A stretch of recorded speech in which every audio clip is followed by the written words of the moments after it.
I'm Tony King. I'm a photographer. Welcome to my YouTube channel. If you're new here, welcome to my channel. If you're not new here, welcome back to my channel. Today, I want to talk about something that is very prevalent in today's kind of artistic ecosystem, and that is AI and the future of photography in AI.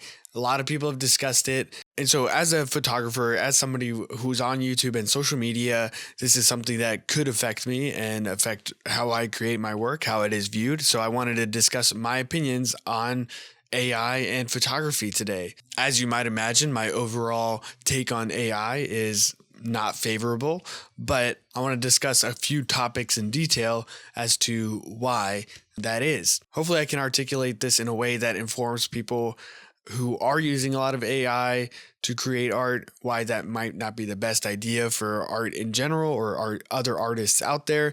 And at the end of the day, let me just go ahead and say this right now.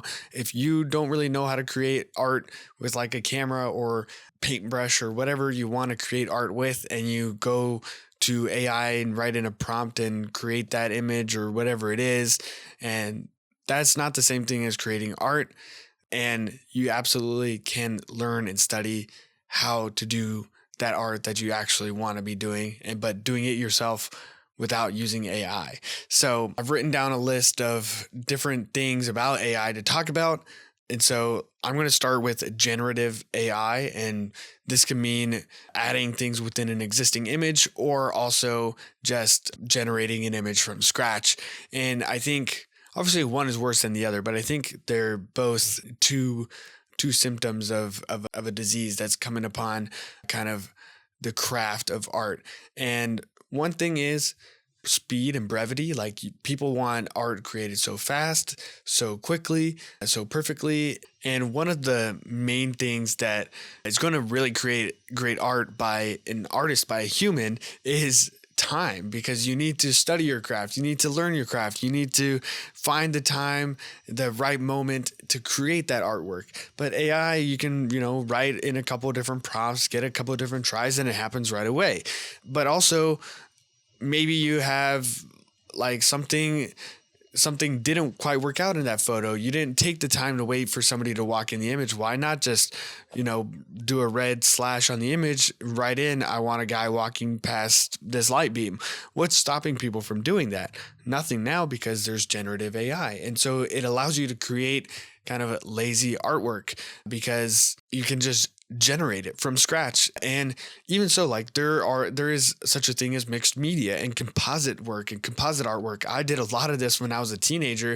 It's actually kind of funny that I spent so many hours creating these composite artworks when I was a teenager that I don't really have anymore, but that I thought were super cool and fun and interesting. And now, like, you can just have the computer do that in 10 seconds, but it's based off something else. Generative AI and AI learning modules are learning from artwork that's already created. So one thing to say there is that's not untrue of how artists create. I've seen so many photos and they've inspired the photos that I take, just the same as a painter being inspired by paintings or whatever it might be. But the difference is that I can take a few different photographers, try a few different things out, and kind of formulate my own direction based off my human impulse. The AI module is going to listen to the internet, anything on the internet, and a little bit of your prompt, and create you however many options. And if you don't like it, it's going to create something else, and in the blink of an eye. And it's not really taking a lot of work. It's just kind of a hit or miss. It's shooting a wide net at you. It's casting a wide net and hoping that you catch on to something based off other people. It's when you're inspired by somebody, humans can infringe on somebody's, personal style, somebody's in like copyright, let's say. Somebody can copy your whole flow, but oftentimes that is, and that is frowned upon with humans, but should be even more frowned upon on AIs who are deliberately doing this in order to rip off how long it takes you to do this, how long it might take for somebody to learn this craft, and just do it right then and there. So to create images from scratch with AI, I think is pretty obviously not the best option if you're trying to create real art and something in trying to create something yourself. If I type into something and say like the photo of plant with a red leaf or something, it's not nearly going to be the same as me actually going out, finding a red leaf and taking that photograph. And there's going to be differences. Maybe the AI is not creating realistic looking images, even though now they are creating pretty seamlessly perfect images. And at the end of the day, maybe what is going to differentiate the human to the AI images are the imperfections. And maybe we've been striding towards perfection so much as artists, kind of, let's say, as an overall culture, that we've kind of reached a limit to where now like the imperfections are really going to be what sticks out and makes art cool in a different way. So I think in one way, maybe I'll revisit this later, but if I don't and I forget, I'll go ahead and talk about it now. So maybe I won't talk about it later anyway, so whatever.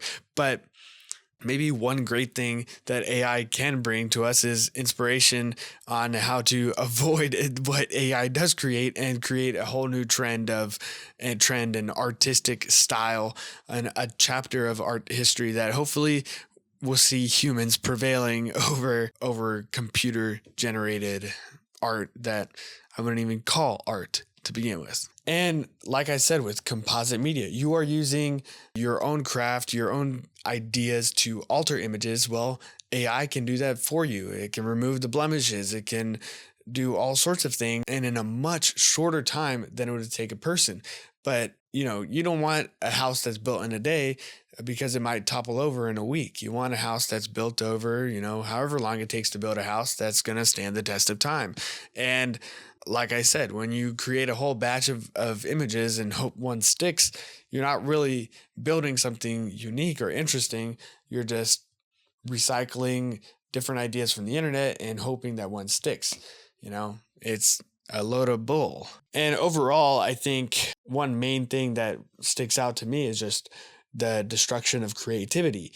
Because for as much as you need to have your idea to write your prompt, and maybe you need to write a very specific prompt or interesting prompt or whatever in your prompt, the creativity really comes from going out in the field and challenging yourself in new angles and posing a problem that needs a solution.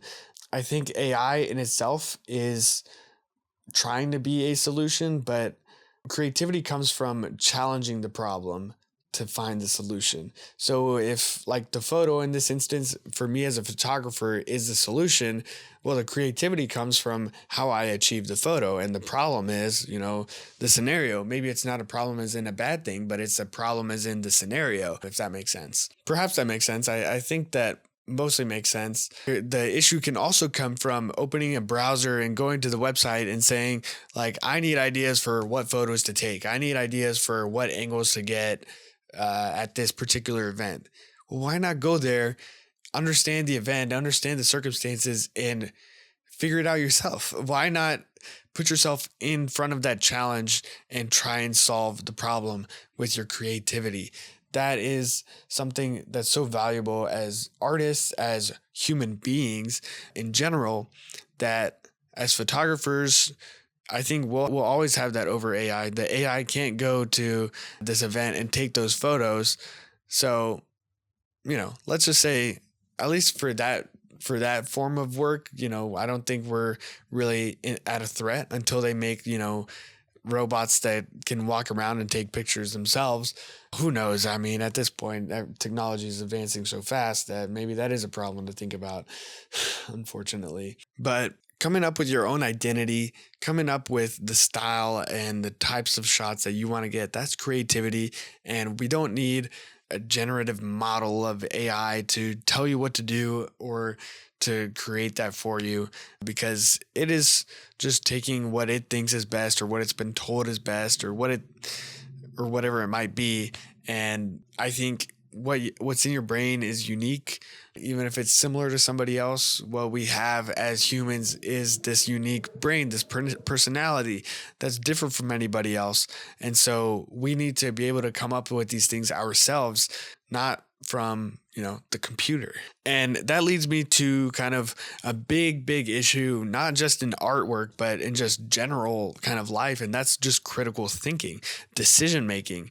One thing is, like, people will do research with ChatGPT or whatever, and I think what you're losing there is kind of the critical thinking ability to figure out and understand what is going to be a good source, or why something is a good or credible source, because AI might give you a lot of sources and kind of summarize or surmise why something is good or bad or whatever. But I think it's incredibly important that humans and young adults can do this on their own. That's how you're going to go into life and create this and make the right decisions for yourself, and make informed decisions. If somebody else is finding all the information and telling you what's right or wrong, I mean, well, you're not really deciding anything. There's no decision to be made. You're just following at that point. And I think as human beings, we are decision makers, and we should be able to critically think about what we're making decisions about. So that translates into art as well. When I'm out there, like if I am at an event, or if I'm just on a photo walk taking nature photos, I need to make decisions on how to frame my shots. I need to make decisions on how high or low to be. I need to make decisions on what things are worth taking an image of. But if I have a list generated by the computer, take shots of a red leaf, take shots of a duck, and there you have a whole thing. No way, Jose. And also with research, a lot of times it happens on social media these days, or maybe it's also great to go to local galleries or museums and see the type of artwork, the type of photographs that really speak to you, and not just, hey, ChatGPT, give me the top 10 artists that I need to learn from. There's so much more to actually learning that I think AI distracts you from, and it takes away the critical thinking abilities of people, and especially younger people that are learning these sort of skills that will benefit them as humans in the future.